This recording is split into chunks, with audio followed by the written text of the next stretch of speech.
ভাই বিদেশ যারা কত কষ্ট করে টাকা পয়সা রোজগার করেন, কলজাটা মাড়িত লাগা যায়, বুকটা মাড়িত লাগা যায়। প্রবাসীদের কষ্টের দৃশ্য তো আমি বহু দেখছি, কি পরিমাণ কষ্ট করে, কি পরিমাণ আহা। সেই প্রবাসীর রক্ত পানি করা প্রখর রোদ্রে 12 ঘন্টা 14 ঘন্টা 16 ঘন্টাও ডিউটি আছে। ওভার টাইম করলে 16 ঘন্টা ডিউটি। 16 ঘন্টা যদি একটা মানুষ ডিউটি করে, 24 ঘন্টার মধ্যে তার আর বিশ্রাম কোথায়? 8 ঘন্টা ফাঁকি নাই, ফাঁকি নেই। ফাঁকি দিলেই ক্যামেরা মারে, গারামা জরিমানা করে। এক সুতা আমি উঠছি মাত্র 5 রিয়ালের ভাড়া, প্রাইভেট কার সৌদি আরবে, সাথে সাথে দেখলাম ক্যামেরা মারলো। হে কইলো হুজুর আমি তো সিট বেল্ট লাগাইছি না।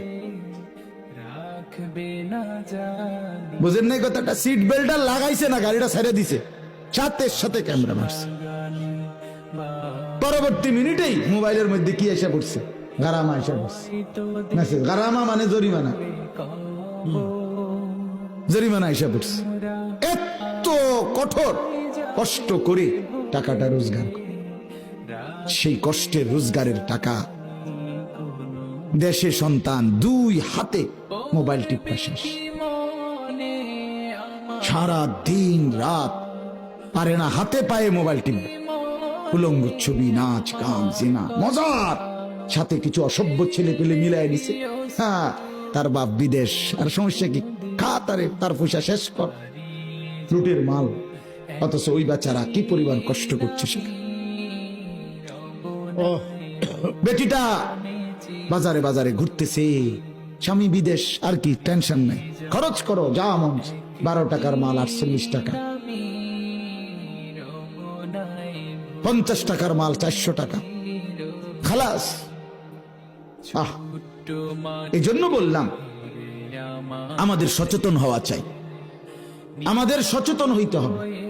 নিজের পরিবার, নিজের স্ত্রী, নিজের ছেলে, নিজের মেয়ে, নিজে প্রত্যেকেই আমরা গুনাহ থেকে বাঁচতে হবে।